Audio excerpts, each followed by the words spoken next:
Célébration de la fête de la Tabaski ce mardi 20 juillet à Divo. L'occasion fut belle pour faire des prières et des invocations pour la paix en Côte d'Ivoire. Cherté de la vie en Côte d'Ivoire, des Ivoiriens se prononcent sur le sujet. Le constat fait par notre équipe dans cette édition. Et puis le groupe Barrick s'étale sur l'évolution de la mine d'or de Tongon, 6 dans le département de Mbengue en Côte d'Ivoire.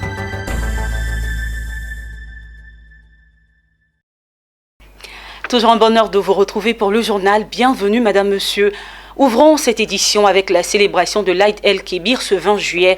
À l'instar de toutes les villes de l'intérieur de la Côte d'Ivoire, Divo a également célébré la fête de Tabaski ou encore la fête de Mouton. À la mosquée Ouda, l'occasion fut belle pour faire des prières, également des invocations pour la paix en Côte d'Ivoire. Jonas Zagoki et Walter Kofi nous font le retour.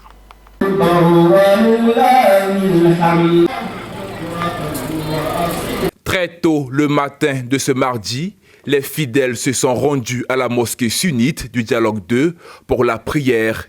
L'imam Diakité officie la prière du jour. Allahu Akbar.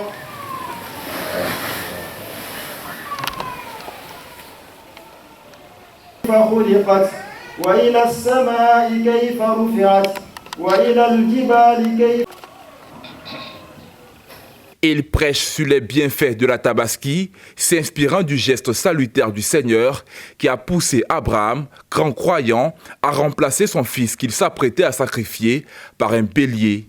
Il a ajouté que la Tabaski est un grand moment de partage et de convivialité, c'est la fête du mouton. Occasion pour lui de prodiguer des conseils à la jeunesse, souvent en manque de repères. Il a aussi prié pour le repos de l'âme du Premier ministre Amadou Gon Coulibaly, celui-là même qui a mis tout en œuvre pour la construction de la mosquée Ouda. Pour terminer, il a demandé à Allah de préserver la Côte d'Ivoire de toute pandémie et que le pays demeure dans la paix et la stabilité. Une bonne, heureuse année à tout le monde, que cette fête de Tabaski, qu'Allah exauce en tout cas tous nos prières, tous nos vœux, qu'il ait pitié. La Tabaski en islam, c'est la fête de l'immolation des bêtes. En commémoration de l'acte qu'avait mis notre père. Mais disons, nous lançons un appel aux autorités, surtout les élus de Divo ou de la région l'Odjibois, pour qu'ils puissent nous aider à achever cet édifice, c'est-à-dire que cette mosquée Ouda qui est en chantier depuis 2016. Après le geste d'immolation du mouton de l'imam, les fidèles musulmans de Divo sont rentrés chez eux dans leurs foyers respectifs. Et depuis quelques jours en Côte d'Ivoire, l'on assiste à de nombreuses plaintes des populations relativement à la hausse de prix de certains produits de première nécessité. Comment les commerçants et les clients ressentent cela sur le marché? Pour répondre à cette interrogation, notre équipe s'est rendue dans la commune d'Adjamé pour faire le constat. Suivons ensemble cet élément. Marché Forum d'Adjamé. La commune est connue pour ses activités commerciales hors du commun. Ici, nous rencontrons Ahmed Samadogo, commerçant de viande. C'est avec tristesse qu'il nous raconte combien de fois il est difficile de vendre correctement. C'est depuis un bon bout de temps. Les prix d'achat de ces marchandises ont augmenté, ce qui l'oblige à en faire autant sur le marché. Cela lui coûte malheureusement la baisse de sa clientèle. À l'abattoir du Port, on prenait ça à 1000 francs, on vendait à 1300. Le délai d'aujourd'hui, là, nous, on prenait ça maintenant à 1800, on va à 2000. C'est trop cher, on n'a pas le choix. Maintenant, comment on appelle là, le rognon importé là, au port, on prenait ça là-bas à 11 000. Maintenant, aujourd'hui, on prend le carton de rognon au port à 21 000. Donc, on vend le kilo à 1800. Ou avant, on vendait à 1200. Donc, on n'a pas le choix. Où on prend là, quand on leur demande de diminuer le prix, ils disent que non, c'est le taxe là qui les coûte cher. Donc ils n'ont pas le choix. Avant, dans la journée comme ça, si je finis de travailler comme ça là, je peux gagner au moins 10 000, soit 12 000 comme bénéfice. Et maintenant, même pour avoir 5 000, c'est un problème. Comme Ahmed Samadogo, Souleymane Daouda vit les mêmes difficultés. Son commerce de poissons ne marche plus. Il se plaint également de la hausse des prix. Depuis octobre 2020 jusqu'à présent, parce que la prix augmente. Quand on a 3500, nous on presse à 8500, ça est devenu 13 000.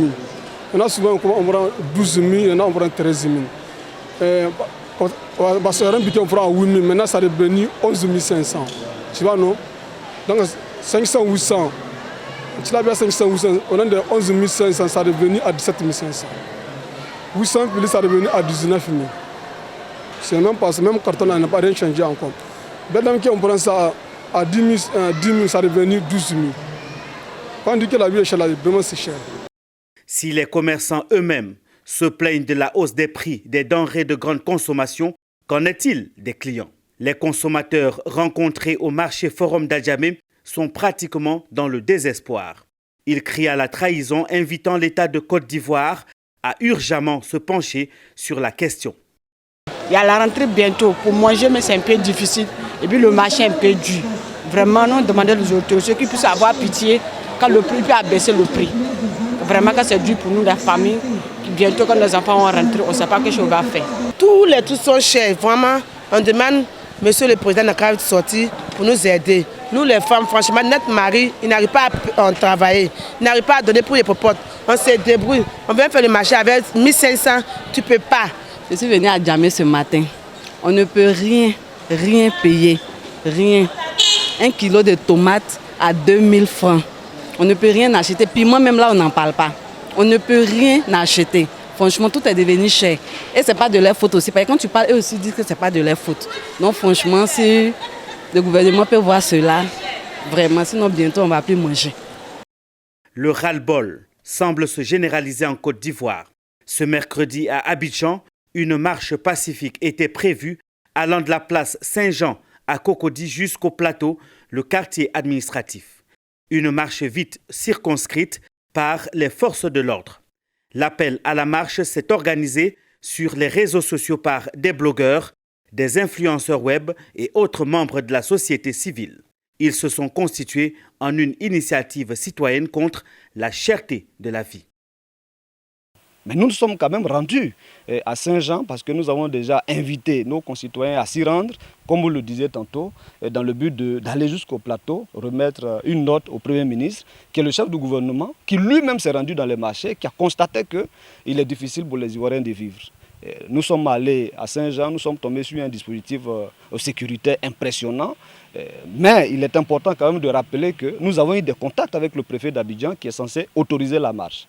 Le préfet a dit qu'il n'a pas eu la possibilité de le faire et qu'il fallait que nous, responsables de l'ICC, nous nous rendions à ces bureaux afin de discuter des modalités de cette marche citoyenne en question. Nous avons donc décidé, avec l'ensemble de nos amis, d'être respectueux de cette démarche citoyenne entamée par M. le préfet d'Abidjan. Et nous avons décidé de remettre cette activité à une autre date en attendant que, pour ce que nous avons pu commencer comme lobbying, que effectivement les prix baissent sur les marchés. En termes de perspective, c'est que nous attendons, nous sommes aux aguets, nous attendons. Nous avons dit à M. le préfet, comme nous l'avons dit à d'autres autorités, que ce que les Ivoiriens attendent, c'est seulement que la baisse des prix. Nous ne sommes pas dans une démarche de bras de fer avec qui que ce soit, on n'est pas là pour défier les autorités de notre pays, dont nous sommes assez respectueux. Ce que nous voulons, c'est que ceux qui dirigent entendent les cris de ceux qui sont censés diriger et qui n'attendent rien d'autre que on prenne en compte leurs préoccupations et qu'ils vivent dans les meilleures conditions de vie, qu'ils aient le minimum pour vivre décemment chez eux. Tous les regards sont tournés vers le gouvernement de Patrick Hachi, appelé à tout mettre en œuvre pour maintenir le prix des denrées de grande consommation dans des proportions raisonnables. La puissante fédération, la FENAXI, entend donner de la voix le vendredi prochain. Poursuivons ce journal. Pacom Atabi, à la tête de la liste du groupe Renouveau Social GRS, veut présider à la destinée de la MUGFC, entendez, Mutuelle Générale des Fonctionnaires de Côte d'Ivoire. Il a déclaré sa candidature et promis le renouveau de la mutuelle avec son slogan « La MUGFC aux mutualistes 7 jours sur 7, 24 heures sur 24 ». Retour sur sa désignation par son équipe avec Ali Badini et Ismaël Doza. C'est une salle pleine à craquer qui a été témoin de l'investiture de Pacom Atabi en tant que candidat à la présidence de la MUGFC, Mutuelle Générale des Fonctionnaires de Côte d'Ivoire.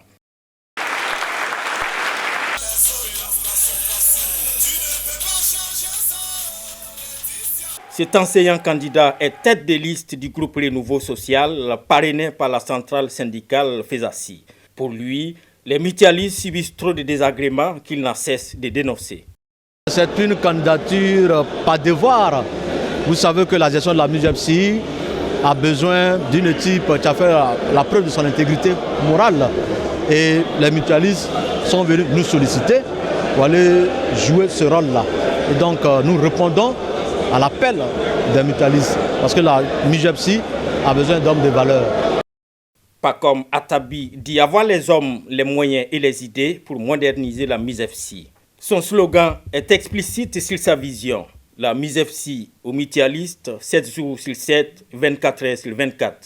Nous répondons avec responsabilité à leur appel et nous mettrons tout en œuvre ensemble avec eux pour mettre à la tête de la MUJEPSI une équipe capable de leur redonner le confort de soins qu'ils ont perdu. L'élection à la présidence du conseil d'administration de la Mutuelle générale des fonctionnaires de Côte d'Ivoire, MUJEPSI, est prévue en septembre 2021. Créée en 1973, la Mutuelle générale des fonctionnaires et agents de l'État, MGFAE, devient MUJEPSI en 1989. Limitée à l'origine à la prise en charge des frais pharmaceutiques, de soins et prothèses dentaires et d'optique, qui constituent le régime de base, les prestations servies par la MUJEPSI se sont étendues non seulement en ce qui concerne la maladie, mais aussi à la couverture du risque d'essai et à la retraite. On l'annonçait en titre, la Côte d'Ivoire dispose d'un potentiel minier indéniable en matière de gisements aurifères. Cette conviction émane de Mark Brighton, PDG du groupe Barrick, l'une des plus grandes entreprises minières mondiales dans le domaine de l'exploration et de l'exploitation de l'or. Face donc à la presse récemment, l'investisseur minier s'est longuement étalé sur l'évolution de la mine d'or de Tongon, sise dans le département de Mbengue, propriété de la société minière qu'il dirige. On en sait plus justement dans cet élément de Zeynab Dousso. C'est une conférence prononcée par le PDG, président directeur général du groupe Barrick, l'une des plus grandes entreprises minières mondiales. 10 ans après son entrée en production, la mine de Tongon pourrait connaître une nouvelle vie. Et ce, grâce aux résultats prometteurs des campagnes d'exploitation à proximité de la mine, conçues pour remplacer les réserves épuisées. Ce qui devrait prolonger la durée de la mine de 10 années supplémentaires, s'est félicité le directeur général. Ainsi, une demande de renouvellement de permis de Tongon a été introduite. Outre Tongon, les cibles propriétaires à proximité de la mine que sont Fonandara, Kasséré et Caribou connaissent une grande progression et pourraient rentrer en activité dans un futur proche. Mais pour cela, il faudra que l'État de Côte d'Ivoire prenne des mesures idoines pour lutter contre l'orpaillage illégal et ses corollaires d'insécurité et de nuisances environnementales, a conseillé le directeur Marc Bristow.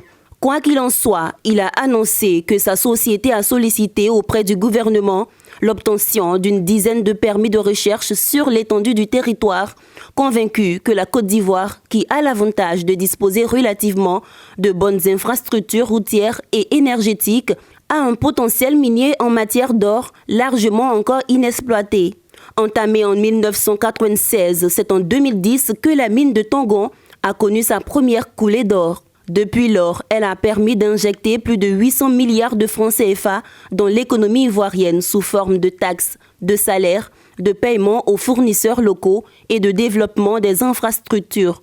Dans l'esprit de partenariat de la société avec ses communautés d'accueil, la mine de Tongon a investi 8,1 milliards de francs CFA en matière de réalisation d'infrastructures économiques et socio-éducatives. Parlant entrepreneuriat dans ce journal, la Jeune Chambre internationale Étoile a rassemblé chefs d'entreprise et femmes désirant entreprendre à une journée sur l'entrepreneuriat. Des temps de formation à travers panels et ateliers ont meublé cette journée. Le thème principal était comment concilier vie familiale, vie professionnelle et vie associative. C'était à l'INJS à Marcory. Le reportage est signé Fulgence Canon, Ismaël Doza dans un commentaire de Daniel Kodjo. Les aspirantes aux affaires ont reçu à l'occasion de la journée de l'entrepreneuriat, organisée par la Jeune Chambre internationale Abidjan Étoile, les rudiments nécessaires à la création d'une entreprise. Elles ont répondu spontanément à l'invitation de la présidente Traoré Abibata Laya. Les études ont démontré que 7,2 millions d'Ivoiriens sont au chômage. Et l'une des causes de ce chômage est que la demande est plus forte que l'offre. Nous, à notre humble niveau, nous nous sommes dit que l'entrepreneuriat pourrait être une solution pour pallier à ce problème de chômage dans notre pays. D'abord, nous voudrons faire comprendre à ces femmes et aux hommes qu'à travers l'entrepreneuriat, ils peuvent également avoir une vie familiale et professionnelle épanouie. C'est déjà ça le premier point, déjà leur faire comprendre cela. Et lorsqu'ils ont compris cela, nous avons des panélistes de qualité qui leur donneront les rudiments nécessaires pour évoluer dans le domaine de l'entrepreneuriat. Les panélistes ont instruit sur les actions et les aptitudes à avoir pour la création et la pérennisation de son entreprise. Il faudra, entre autres, se faire former, aller à l'information dans des structures spécialisées, les ministères, avoir de l'audace pour surmonter les obstacles et développer des idées nouvelles. Justement, accroître son affaire, pérenniser son affaire, bien structurer son affaire, il faut aussi se former. Donc, on a des formations sur les renforcements des capacités, il y a des séminaires, il y a des conférences qui apprennent, qui vous donnent les éléments pour pouvoir entreprendre. Ensuite, bien sûr, il faut passer à la phase entreprendre, parce que c'est très important. Et une fois que vous avez lancé votre affaire, il faut la faire prospérer. Et ensuite, ça nous permet d'être des femmes épanouies dans nos foyers, aider nos conjoints, nos familles, notre communauté, être des leaders demain. Selon Traoré Abibata Laya, présidente de la JCI Abidjan Étoile, cette journée se veut une contribution à une jeunesse consciente et entreprenante pour le développement du pays. Bonne nouvelle pour les producteurs de Daloa. Un centre de services agricoles a ouvert officiellement ses portes le 7 juillet dernier à Zépréguyé dans la commune de Daloa. Ce centre de services agricoles, encore appelé César Vert Plus, est un projet financé par le ministère de l'Agriculture des États-Unis d'Amérique et mis en œuvre en Côte d'Ivoire. Il vise à soutenir les efforts de l'État ivoirien pour améliorer l'efficacité de la chaîne de valeur du cacao. Des précisions avec Pierre Tebeu. Zépréguyé, village situé à 9 km de Daloa. La localité abrite désormais un centre de services agricoles, encore appelé CSA Vert Plus. Bâti sur une superficie de 300 mètres carrés, ce centre est composé d'une parcelle d'expérimentation de cultures vivrières et pérennes, de fermes d'élevage, de bureaux, d'un magasin de commercialisation d'intrants et d'une salle de formation de 40 places. Ce centre de services agricoles rentre dans le cadre de la modernisation de l'agriculture en rentabilisant les productions des planteurs. Le représentant du DG de Calivoire, partenaire conseil du monde agricole, Olivier Hayé, se réjouit de l'implantation et l'appui technique de son entreprise. Avec l'ouverture des centres de services agricoles, lui tient particulièrement à cœur parce que pour lui, cela rentre dans une démarche de modernisation de notre agriculture, notamment par la professionnalisation des acteurs de la distribution des intrants agricoles, qui est un élément clé pour avoir une agriculture performante. Conscient des difficultés que rencontre le monde agricole en Côte d'Ivoire, le ministère de l'Agriculture des États-Unis d'Amérique a financé le projet. Son représentant a saisi l'occasion pour faire un rappel du financement du centre de services agricoles de Zépréguyé par le gouvernement américain. Le secteur du cacao ivoirien étant l'épine dorsale de l'économie ivoirienne, le projet MOCA a su s'entonner d'une expertise locale compétente et de partenaires fiables pour apporter une assistance significative aux producteurs de cacao en Côte d'Ivoire. Quant au secrétaire général de la préfecture de Daloa, il a indiqué la vision du gouvernement ivoirien pour la modernisation de l'agriculture. Au terme de la cérémonie et la visite guidée du centre de services agricoles de Zépréguyé de Daloa, une remise d'engins roulants a été faite par l'ONG internationale CNFA. Et rendons-nous à l'ouest de la Côte d'Ivoire, précisément à Diokwe, où le conseil municipal a récemment tenu sa première session ordinaire de l'année 2021. Plusieurs projets ont été prononcés, notamment la construction d'un hôpital municipal et d'un nouveau marché à 2 niveaux, nous rapporte Théodore Kanga. La construction d'un marché à 2 niveaux et un hôpital communal ont été annoncés par Djiboni Honoré, maire de Djokwe. C'était lors de la première session ordinaire du conseil municipal tenue le vendredi 16 juillet 2021, sous la présidence de Aka Cyril, secrétaire général de préfecture, représentant le préfet de Djokwe. Cette première session ordinaire était portée essentiellement sur le compte administratif de l'exercice 2020 du maire et sur les investissements réalisés ou en cours de réalisation. Il y ressort qu'un excédent de 30 millions de francs CFA ont été réalisés. Un bilan jugé satisfaisant pour le maire. Parlant de son récent voyage en France où il a pris part à une rencontre, le maire de Djokwe a annoncé la construction d'un hôpital communal dans le cadre de la coopération décentralisée entre RACOP et la commune de Djokwe. Nous avons acquis la construction d'un hôpital communal avec la cité d'hôpital de l'hôpital. Plusieurs autres projets ont été réalisés pour le bonheur des populations. Pour l'éducation, il y a des écoles que nous avons construites. Pour le moment, certes, nous n'avons pas encore procédé à la remise des clés, qui va se faire incessamment. Au niveau de la sécurité encore, le commissariat va être livré bientôt. Autorités et conseillers ont félicité le maire pour ce bilan positif. Je tiens, au nom de M. le préfet, à leur donner un point d'honneur et surtout les encourager. C'est l'esprit de modernisation. Nous, à Djokwe, on va faire un saut dans le futur. Djiboni Honoré a également annoncé l'installation d'une compagnie de gendarmerie à Djokwe, chef-lieu de la région du Guémon. Et après Djokwe, cap sur Yamoussoukro, capitale politique de la Côte d'Ivoire. Élu pour un mandat de 5 ans à la tête du mouvement apolitique La Jeunesse Léis Houphouët-Boigny pour la paix et le développement du district autonome de Yamoussoukro, Kwasi Kofi Germain a été récemment installé par le gouverneur Augustin Thiam, parrain de la cérémonie, en présence des autorités coutumières et administratives. La mission du président est de gérer le problème d'emploi que rencontre la jeunesse, rechercher les financements des projets auprès des structures et prôner le vivre ensemble à Yamoussoukro. Charles Kwaku et Walter Kofi.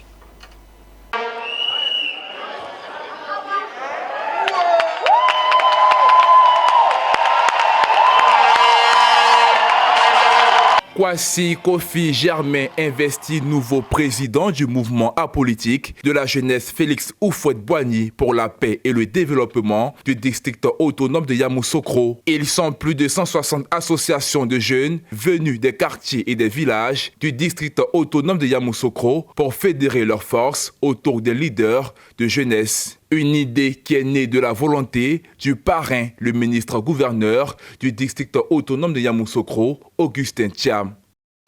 En accord avec le Premier ministre défunt Ahmed Bakayoko, c'était plus tard essayer d'obtenir un fonds public de la part du président de la République pour aider ces jeunes-là. Et puis, le Premier ministre est décédé, je ne pouvais pas laisser le projet tomber. Mais nous cherchons d'autres sources de financement et c'est en bonne voie. Pour atteindre les objectifs qu'ils se sont assignés, le président compte travailler sur 3 axes. 1. Aider les jeunes à être autonomes. 2. Faire de telle sorte qu'il y ait la cohésion et la paix. 3. Soutenir la jeunesse dans ses activités. Pour réaliser ce défi, il faudra s'entourer des personnes de ressources et exemplaires pour les conseils et les projets. C'est en cela qu'un opérateur économique a décidé de l'accompagner. J'ai accepté leur invitation tout en leur donnant des conseils, prodiguant des conseils, des sages conseils.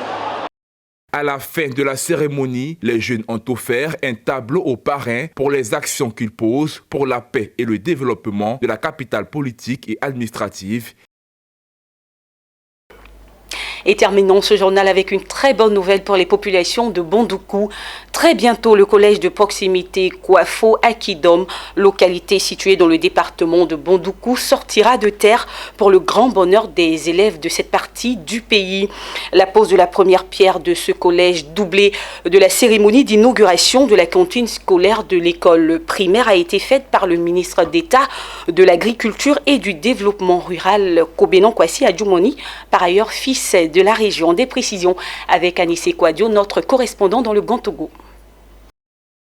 C'est sur ce site de 5 hectares que sortira très bientôt ce collège de proximité à base 4 de la 6e à la 3e avec 4 classes par niveau du village de Kouafo Achidom, localité située dans la sous-préfecture de Sorobongo, département de Bondoukou. C'est le ministre d'État de l'Agriculture et du Développement rural, Kobenon Kwasi Adjoumoni, qui a procédé à la pose de cette première pierre. La construction de ce collège de proximité s'inscrit dans le cadre du contrat de désendettement et de développement CDD. Chers parents, je suis venu vous dire de faire en sorte que tous nos enfants, toutes nos filles aillent à l'école. Le collège de proximité, pour nous, doit être une réalité.